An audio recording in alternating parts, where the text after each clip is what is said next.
గొప్ప గొప్ప పనులు చేయడం వల్ల కూడా జీవితాంతం ఆనందంగా ఉంటామో లేదో చెప్పలేము. ఎందుకంటే ఎంతమంది మన కార్యక్రమాలని ప్రశంసించేవారుంటారో అంతకంటే ఎక్కువ మంది విమర్శించేవారు కూడా ఉంటారు. ఎంతమంది సంతానాన్ని కన్నా వారు ఎంత వృద్ధిలోకి వచ్చినా, వారు ఎంత సంపన్నులైనా మనం ఆనందంగా ఉంటామో లేదో ఎప్పటికీ చెప్పలేము. ఏదో ఒక సమస్య, ఏదో గొడవ, వాళ్ళ వ్యక్తిగత విషయాల్లో మీరు తలదూర్చడం, లేదా మీ విషయాల్లో వారు సుఖంగా ఉన్నా సరే మీరేదో చేయడం, లేదంటే వాళ్ళకు ఏదైనా కాస్త దుఃఖం రాగానే వారికంటే ఎక్కువగా మీరు దుఃఖించడం. అందుకనే సంతానం వల్ల కూడా మీరు జీవితాంతం ఆనందాన్ని పొందగలుగుతారో లేదో ఎప్పటికీ చెప్పలేము. ఎంత డబ్బు సంపాదించినా జీవితంలో సుఖాన్ని మాత్రం ఎప్పటికీ కొనలేము. ఎప్పుడు కూడా దుఃఖాన్ని తొలిపేసుకుంటూ వెళ్తుంటేనే సుఖం అనేది మనకు లభిస్తుంది. త్యాగం రూపంలో కానీ, దాన ధర్మాల రూపంలో కానీ, లేదంటే సహాయం రూపంలో కానీ, ఏదో ఒక మంచి కార్యాల రూపంలో దుఃఖాన్ని తులిపేసుకుంటూ మనిషి జీవించాల్సి ఉంటుంది. జీవితంలో ఎప్పుడు కూడా సుఖం అనేది దేన్నైనా తగిలించుకోవడంలో ఉండదు, వదిలించుకోవడంలోనే ఉంటుంది.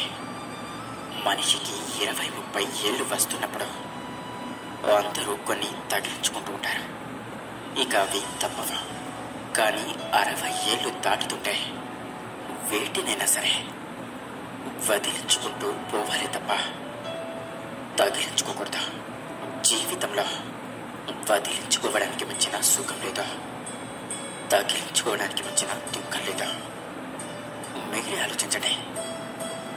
మనం అన్ని కార్యాలు కూడా జీవితంలో సుఖం రావాలని మొదలు పెడతాం, అవునా? ఏ బంధాన్నైనా అందుకోసమే కలుపుకుంటాం, ఏ వ్యాపారమైనా అందుకోసమే మొదలు పెడతాం. కానీ వాటితో పాటుగా కొన్నిసార్లు కష్టం వస్తుంది, నష్టం వస్తుంది, దుఃఖం వస్తుంది, దారిద్ర్యం కూడా కలుగుతుంది.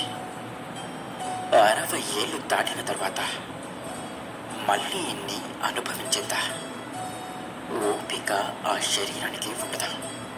కాబట్టి వీలైనంత వరకు 60 ఏళ్ళ తర్వాత బాధ్యతలన్నీ ఇతరులకు అప్పగిస్తూ, చింతలన్నీ వదిలేస్తూ ఉన్న కాస్త జీవితాన్ని ఏ దుఃఖం లేకుండా గడపడానికి ప్రయత్నించాలి.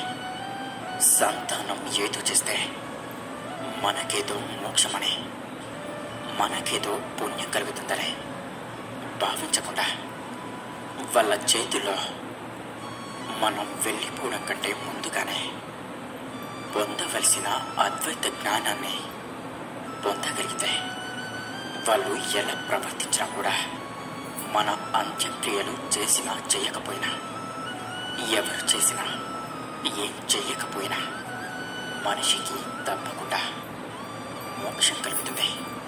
నీ మోక్షం అనేది ఎప్పుడు కూడా నీ మీదే ఆధారపడి ఉంటుంది.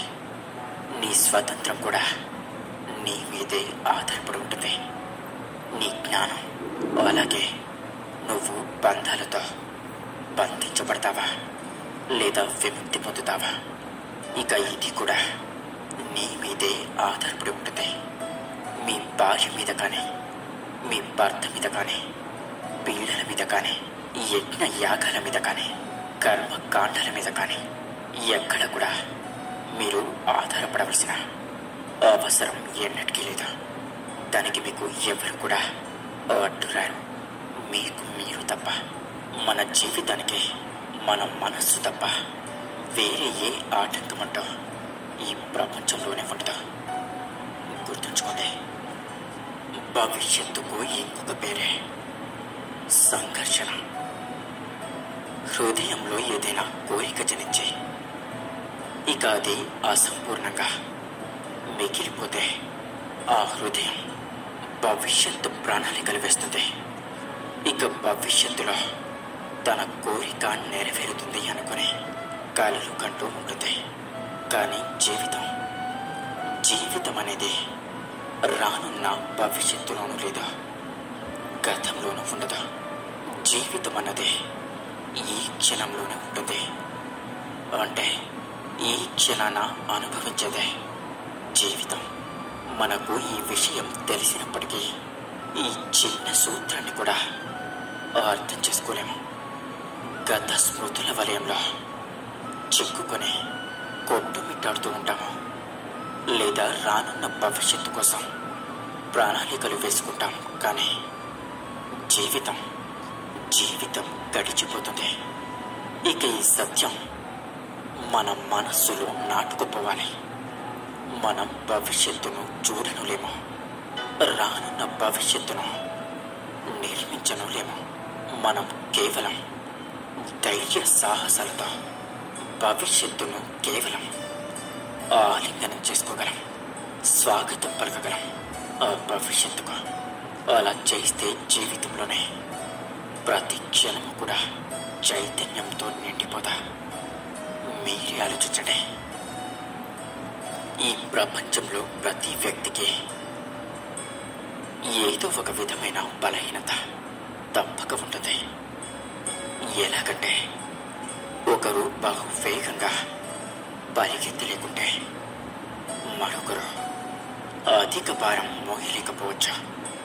ఒకరు చికిత్సలేని వ్యాధితో బాధపడుతూ ఉంటే మరొకరు పఠించిన పాఠాలను జ్ఞాపకం ఉంచుకోలేకపోవచ్చు. ఇలాంటి ఉదాహరణలు ఎన్నో. జీవితంలో సర్వము ప్రాప్తించినవన్నీ మీరు ఎవరినైనా గుర్తించగలరా? కానీ మనం జీవితాంతం ఒక్క బలహీనతను జీవితానికి కేంద్రంగా భావిస్తూ ఉంటాం. ఈ కారణం వల్లే హృదయంలో దుఃఖం ఇంకా అసంతృప్తి సదా ఉంటాయి. దౌర్బల్యం అనేది మనుషుల జన్మతహను లేదా ప్రమాదవశానం ఏర్పడుతుంది. కానీ ఆ దౌర్బల్యాన్ని చాలామంది మనుషులు తమ యొక్క పరిధిగా భావిస్తారు. కానీ కొందరు వ్యక్తులు ఇలా కూడా ఉంటారు. వారు తమ పురుషార్థంతోనూ శ్రమతోనూ వారిలోని దౌర్బల్యాన్ని పరాజితం చేస్తారు. మరి వారికి ఇతరులకి ఉన్న తేడా ఏమిటి? ఇది ఎప్పుడైనా మీరు ఆలోచించారా? ఇక దీనికి సమాధానం చాలా సులభం. ఏ వ్యక్తి అయితే దౌర్బల్యం వల్ల పరాజితుడు కాడో, ఎవరైతే పురుషార్థం నెరవేర్చాలనే సాహసాన్ని గుండెల్లో నింపుకుంటారో, ఇక వారే దౌర్బల్యాన్ని అధిగమించి వెళ్తారు.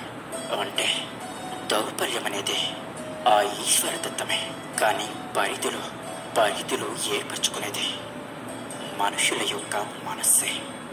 మీరే ఆలోచించండి. ఇక అందరూ నాతో పాటు ప్రేమతో ధ్యానించండి. రాధాకృష్ణ. Please subscribe.